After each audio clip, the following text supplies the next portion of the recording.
ওনার সঙ্গে যখন যোগাযোগ করে উনি বললেন যে স্যার আমি আমি একজন ভিকটিমকে উদ্ধারে আছি, স্বামী তাকে মেরেছে, আমি আসামি সহ ভিকটিমকে নিয়ে আসতেছি।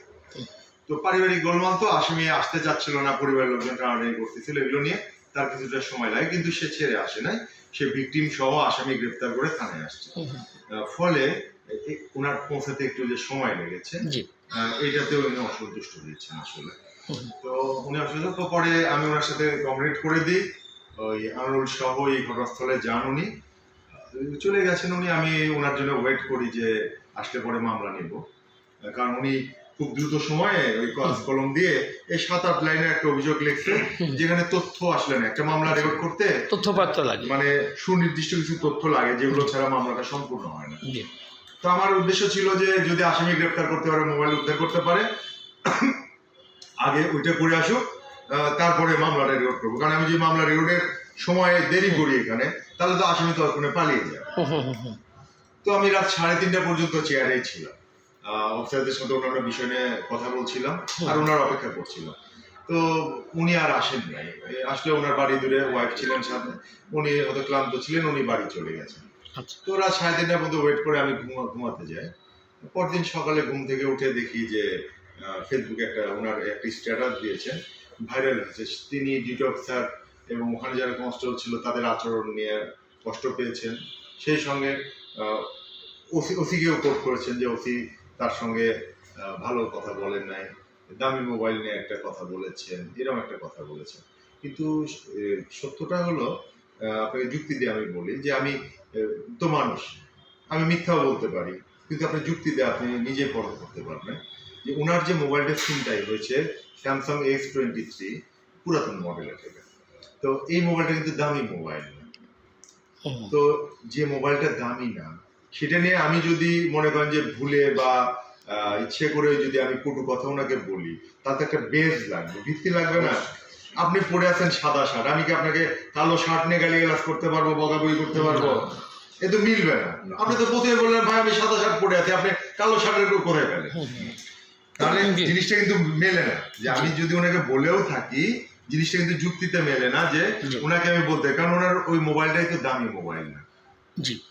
আসল বিষয়টা হলো এখানে যে উনি আমার সাথে খুব সৌহার্দ্যপূর্ণ পরিবেশে আমরা কথা বলছিলাম, আন্তরিকভাবে কথা বলছিলাম। তো উনি কথা প্রসঙ্গে যখন আমাকে দেখলো যে আমি ভালো আচরণ করতেছি ওনার সাথে, তখন কিন্তু উনি ওনার মনের কথা খুলে বলতেছে। উনি ওনার মনের কথা খুলে বলতে যে বললো যে ভাই, গত বছর 1 বছর আগে টাউন হল এলাকায় উনার পকেট থেকে একটা মোবাইল চুরি যায়, সেটা ছিল আইফোন, সেটা দামি ফোন। আইফোন দামি ফোন, আপনারা জানেন যে আইফোন দামি ফোন। তো যখন এটা বললেন উনি, আমি কিন্তু ওনার সাথে গল্প করছিলাম যে ওই এসআই আনোয়ার যেহেতু আসতে দেরি হচ্ছে, একটা অভিযান আছে, আমি এই ফাঁকে ওনার সাথে কথা বলছি, গল্প করছি। তো আমি ওনার সাথে কথা বলার থেকে উনি যখন বললেন আইফোন চুরি গেছে, তো আমি খুব একটা ভ্রাতৃত্ব সুলভ ভাবে ওনাকে বললাম যে আসলে ভাই আইফোন তো দামি জিনিস, এটা সাবধানে ব্যবহার করা উচিত, যেহেতু পকেট থেকে চুরি গেছে।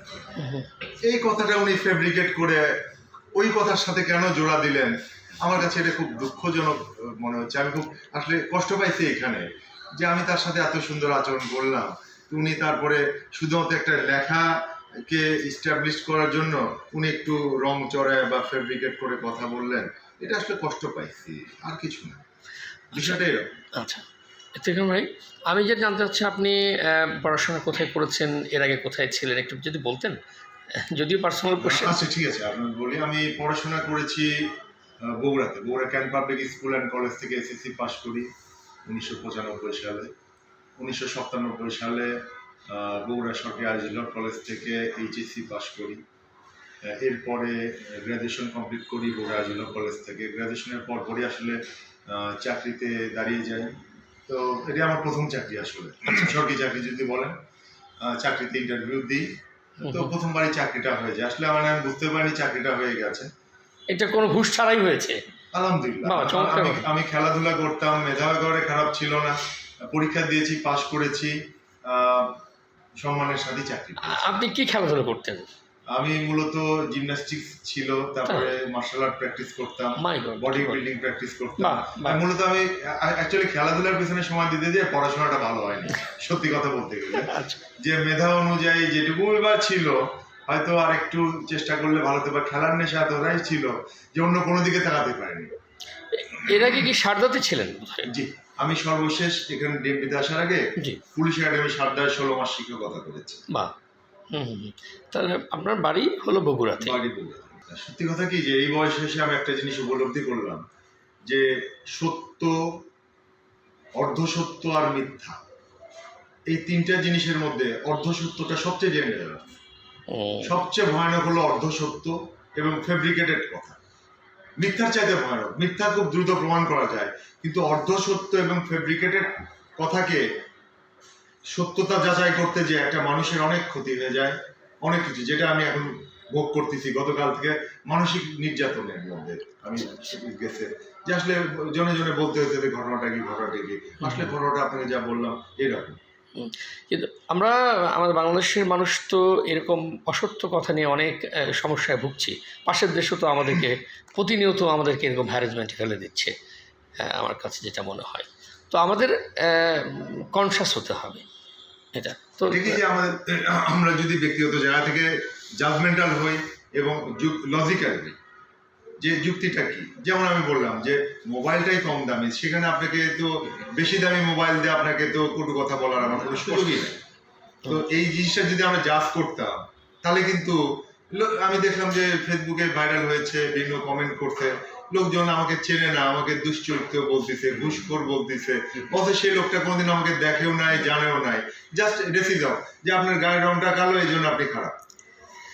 এই মানে জাস্ট রেসিস্ট আচরণ করা হয়, এটা খুব দুঃখজনক, এটা আসলে উচিত না।